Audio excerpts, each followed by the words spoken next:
kita imajinasikan suasana ketika Ramadan turun Al-Quran. Supaya kita tahu bulan Ramadan ini bulan yang di langit tuh sibuk banget loh. Malam Ramadan pertama di langit itu hiruk pikuknya tuh luar biasa.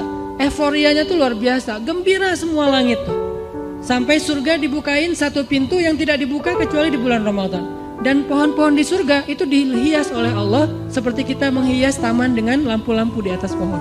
Jadi surga di bulan Ramadan itu kelap-kelip, indah sekali. Tanpa itu aja udah indah surga teh.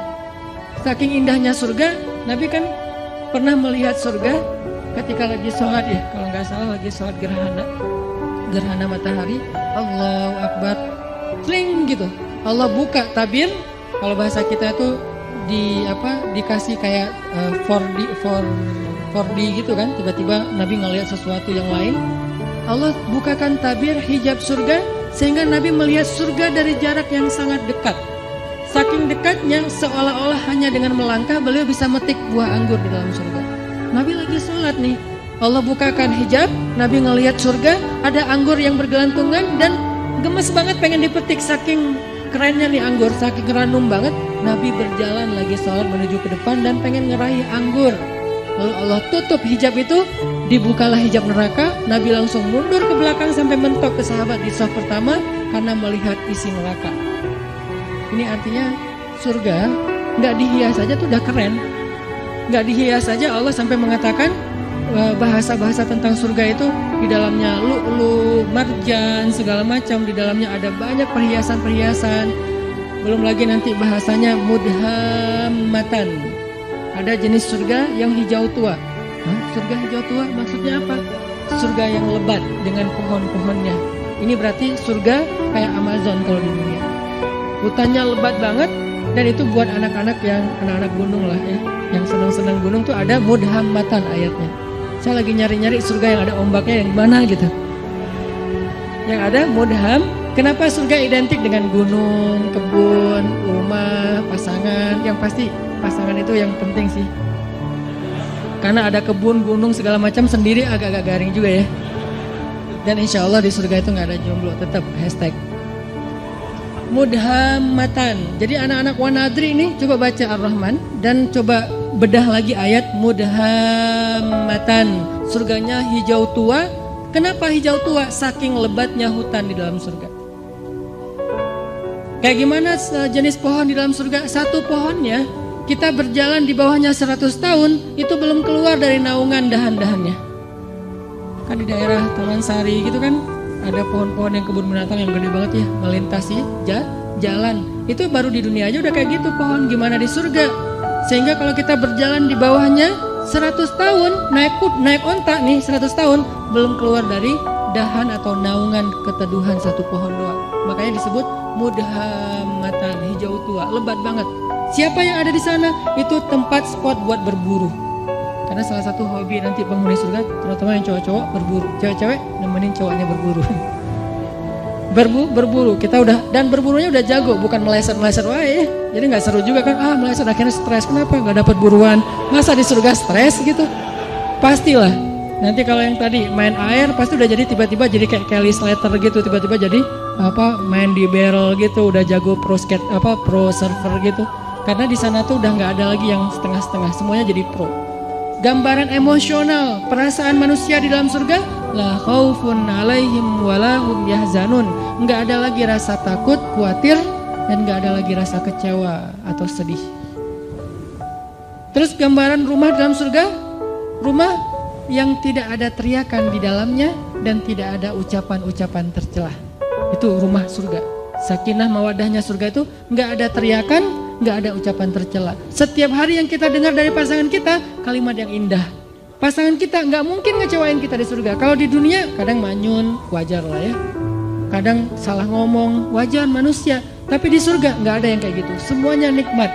Dan malam Ramadan, surga yang indah itu Allah hias. Jadi kita bayangkan, kita imajinasikan. Kenapa Nabi ngomong sedetail ini? Supaya kita berimajinasi tentang keadaan Ramadan. Sampai yang saya pernah cerita, Nabi pernah Allah perlihatkan surga dalam mimpi kan? Dan mimpinya Nabi itu bagian dari mi'rajnya beliau, naik ke langit. Melihat sebuah istana yang indah.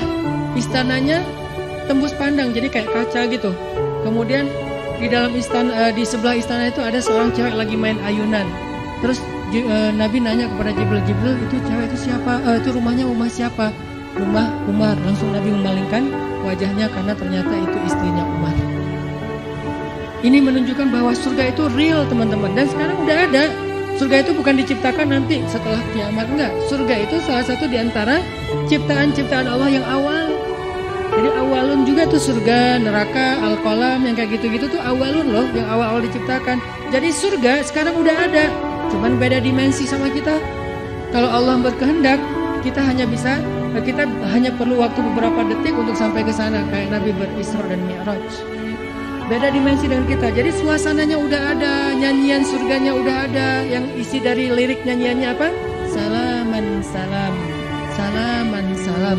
Semua nyanyiannya kalimatnya adalah keselamatan, baik. Nggak ada kalimat-kalimat yang jelek gitu. Ini artinya Ramadan adalah bulan yang sangat istimewa di sisi Allah, sehingga kita hayati itu. Itu yang kedua. Yang ketiga, yang ada 4. Yang ketiga adalah bangun mood. Karena kalau kita traveling nggak ngejaga mood, itu biasanya juga tadi garing kan.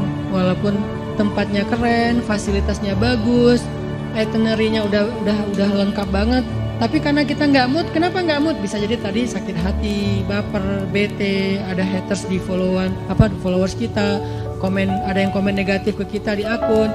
Sesuatu yang simple banget tapi bisa bikin mood kita hilang, kan nggak nyaman lagi ya perjalanan. Kebayang gak sih kalau orang lagi umroh, lagi traveling suami istri, yang tadinya niatnya pengen honeymoon, tiba-tiba kayak ada sedikit keributan gitu. Di dalam hotel bertengkar, akhirnya yang satu tidur di lantai, di sofa, terus satu lagi tidur di kasur. Atau pas keluar makan sarapan, keluar sendiri-sendiri, terus pas jalannya masing-masing sendiri-sendiri, gak saling menyapa. Buat apa traveling kalau kayak gitu, kan gak nyaman banget nih. Kenapa bisa jadi gini? Karena moodnya hilang. Gak sedikit loh orang yang berangkat umroh, sampai di sana malah diam-diaman. Yang tadinya udah happy-happyan, kita umroh pertama nih berdua, sampai di sana ada masalah sepele, akhirnya diam-diaman. Mungkin masalah sepelenya apa? Katanya tadi nungguin saya di pintu, saya tungguin lama, ternyata udah makan duluan di hotel, akhirnya ngambek misalnya. Katanya mau apa, mau umroh apa, mau tawaf bareng, tapi kok kamu pergi duluan sama teman-teman, akhirnya ngambek. Bisa ada apa aja yang bisa bikin mood kita drop. Gitu juga Ramadan. Mood Ramadan sangat ditentuin dengan keadaan dalam hati kita.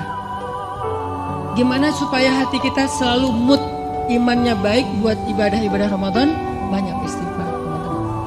Karena yang bikin mood iman kita drop, dosa. Saya selalu ngulang-ulang kalimat dari ulama, min awwalil khair an tatrukas syarr. Awal dari semua kebaikan itu tinggalin dosa. Salah satu cara ninggalin dosa, istighfar. Sehingga kalau kita membiasakan istighfar, insya Allah mood kita tuh naik lagi tuh. Istighfar tuh kayak charging. Jadi makin sering kita istighfar, makin naik persentase mood kita. Sehingga ketika puncaknya mood kita lagi ngejos banget, itu semua ibadah itu ringan loh. Sholat 1 juz ringan, malah dianggap kok 1 juz sih, bukan 10 juz sih. Pas 10 juz kok 10 juz sih, nggak khatam sekalian. Wah ngeri nih. Sholat tahajud udah dia taraweh plus tahajud lagi, walaupun ada mazahib lah ya. Dia tahajud lagi di rumah. Kalau tadi kenapa tahajud lagi? Soalnya tadi kan tarawehnya crowd, saya pengen tahajud berdua. Boleh nggak gandengan? Allah. Gak boleh, Rasul juga yang paling romantis nggak gitu-gitu amat gitu kan ya. Oh ya udah deketan aja deh, jangan jauh-jauh tuh, deketan lagi. Kenapa sih harus deketan? Soalnya kalau kamu jauh hafalan saya suka lupa. Udah deketan tetap lupa. Jadi semangat banget gitu. Pengen tahajud semangat, pengen ngasih makan orang berbuka semangat, tilawah semangat. Apa aja lah pokoknya kebaikan-kebaikan karena moodnya lagi dapat istighfar. Dan yang terakhir yang keempat, ini juga penting teman-teman.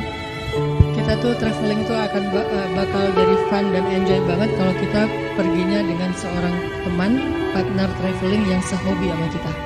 Itu bakalan enjoy banget. Misalnya yang seneng di air. Kebayang gak sih kita traveling ke laut sama teman kita yang takut hitam? Bete banget kan? Nyemplung yuk. Malas hitam gitu. Kalau saya kan emang gak takut hitam karena udah kagok kan. Ya udah sekalian lah gitu. Saya gitu nggak gitu juga tetap aja dibilang hitam. Ya udah kagok lah sekalian hitam gitu. Walaupun tetap rempong pakai segala macam, apa biar nggak bertambah daripada nanti nggak dibukain pintu sama istri, soalnya nggak kenal siapa sih ini. Kebayang kita lagi senang-senangnya main air, pergi ke wisatanya ke laut, tapi teman kita takut hitam atau teman kita nggak senang air, dia duduk aja di warung minum es kelapa muda, makan ikan segala macam. Kita sendiri yang garing, karena saya pernah traveling di sebuah tempat, saya udah nyemplung snorkeling gitu, free dive nggak jelas gitu. Kenapa nggak jelas free dive tapi cuma setengah meter gitu, free dive gitu. Karena khawatir kalau yang jurang-jurang di dalam laut. Pokoknya lagi free dive gitu, teman-teman pada selfiean gitu. Seru loh ini banyak ikan hias, banyak terumbu karang. Oh iya Ustaz bagus, ambil selfie. Cuman 15 menit saya langsung naik lagi ke boat. Kenapa? Gak seru, garing banget. Masa saya mau jadi sendiri doang di situ di laut, yang lain pada di atas kapal. Ini karena gak dapat partner yang sehobi. Sama kayak kita yang senang gunung, ngajak orang yang malas banget ke gunung. Kedinginan, banyak nyamuk, belum lagi nanti jurik segala macam. Khawatir. Masa mau, aduh saya mau ke belakang. Terus bangunin kita, kenapa? Takut gitu kan ya. Kan gak seru banget kan. Belum lagi dia lebay gitu orangnya ke gunung kayak nonton film horor, dikit-dikit peluk gitu. Ya kalau itu pasangan, kalau teman kos-kosan gitu kan geli ya. Ini nggak sehobi nih sama kita nih ke gunungnya, jadi nggak akan nyaman perjalanan kita trip ke gunung. Atau yang ke mall, saya sering merhatiin nih kalau lagi nganterin istri ke mall, apalagi mallnya yang agak-agak rame gitu kayak pasar baru ya. Saya kalau datang ke tempat-tempat yang crowd gitu, saya perhatiin apa? Wajah bapak-bapak. Itu semuanya kerung gitu. Ibu-ibunya beda banget nih ekspresi antara ibu-ibu sama bapak-bapak kalau di mall teh. Apalagi mall yang pasar-pasar gitu kan, bapak-bapaknya sambil bawa dagang bawa-bawaan gitu istrinya ya. Istrinya kan nggak bawa jadi nggak berasa belanja banyak kan, kayak free gitu. Belum ada apa-apa yang dibeli. Si bapaknya ini apa? Oh, makanya kan ada sunnah Nabi dalam sunnah berbelanja. Salah satunya apa? Suatu hari Nabi lagi belanja bareng dengan Abu Hurairah, ditemenin gitu. Pas Nabi udah beli sesuatu, Abu Hurairah pengen ngambil. Ya Rasul biar saya bawa. Kata Nabi, seorang yang belanja membawa belanjaannya sendiri. Itu sunnah belanja. Kenapa kita bawa belanjaan sendiri? Biar tahu kalau kita udah belanja banyak. Kalau yang bawanya supir, suami atau siapa gitu, kita nggak tahu. Makanya belanja bawaan sendiri. Oh udah banyak akhirnya males gitu kan. Atau naruh dulu di bagasi mobil balik lagi. Tetap aja. Itu wajah bapak-bapak tuh rata-rata tuh bete banget loh. Kalau di tempat-tempat crowd gitu ya, semuanya pada bete. Kalau seandainya mereka bisa memilih, cuman gak dikasih pilihan sama istrinya. Seandainya bisa memilih pasti mereka mau mojok gimana gitu, ngopi. Kalau udah dikasih kopi, nah langsung cenghar lagi kan ya, wah kopi nih. Makanya kalau partner traveling kita nggak sehobi, itu nggak bakalan enjoy. Pasti nggak nyaman banget. Sebentar udah langsung pengen cus. Kenapa? Udah kelihatan ada wajah-wajah bete nih. Mudah-mudahan kita cari partner Ramadan kita. Siapa? Yang rajin tilawah. Almar'u ala dini khalilih. Seseorang itu tergantung siapa? Teman dekatnya. Jadi kalau partner traveling Ramadan kita senang tilawah, kita ke bawah. Senang tahajud, kita ke bawah. Senang sedekah, kita ke bawah. Senang kebaikan-kebaikan, kita ke bawah. Cari partner traveling yang bisa bikin Ramadan kita lebih semangat, lebih lebih nyaman gitu. Dan mudah-mudahan di akhir Ramadan nanti ada satu kesempatan 10 malam terakhir. Itu kalau saya analogiin dengan traveling teman-teman. Biasanya pas kita traveling kalau dengan pasangan tuh selalu hari terakhir itu kita nggak barengan. Hari pertama barengan, kedua barengan, terus aja barengan, pegangan tangan kemana-mana nggak bisa lepas gitu. Giliran hari terakhir pasti nggak barengan. Kenapa? Karena masing-masing ngejar target. Nyari oleh-oleh yang belum dapat. Si ibunya nyari oleh-oleh buat teman-temannya, si yang cowoknya juga nyari oleh-oleh buat teman-temannya. Jadi semuanya mencar. Hari terakhir biasanya mencar tuh. Masing-masing rampung sendiri-sendiri. Udah kita nanti ketemu di sini ya, meeting pointnya udah jalan sendiri-sendiri. Itu analogi sederhana berlaku juga di Ramadan. Hari terakhir yang tadinya kita barengan, berbuka puasa bareng, malam tahajud bareng. Begitu masuk asyarah min awakhir Ramadan, 10 terakhir bulan Ramadan, kayaknya kita harus berlakukan SOP traveling. Gak apa-apa deh, kali ini kita agak sendiri-sendiri. Itikaf sendiri-sendiri, maksudnya satu masjid tapi kan beda. Masa mau itikaf di sini mesra-mesraan kan agak aneh ya. Boleh sih mesra-mesraan, gimana? Nyisir rambut, misalnya Mah mau sisir nggak? Kenapa? Sunnah mah. Kan Aisyah nyisir rambut Nabi ketika lagi. Papa kan nggak punya rambut. Oh ya. Soalnya banyak mikir gitu. Jadi udah mulai sendiri-sendiri, udah nggak buka puasa bareng lagi karena sibuk dengan itikaf, masing-masing ngejar malam Lailatul Qadar. Dan itu penting banget, insya Allah nanti di malam-malam berikutnya akan dibahas. Mudah-mudahan tahun ini kita memperoleh Lailatul Qadar. Dan seandainya tahun ini adalah Ramadan terakhir kita, ya Allah jadikanlah Ramadan ini sebagai penggugur semua dosa-dosa kami. Jadikanlah Ramadan ini sebagai jalan buat kami ke surgamu ya Allah. Dan jadikanlah Ramadan ini adalah Ramadan terbaik dalam hidup kami. Semoga Allah memberkahi bulan Ramadan kita. Kullu am wa antum bi khair. Ramadan karim. Billahi taufiq wal hidayah. Wassalamualaikum warahmatullahi wabarakatuh.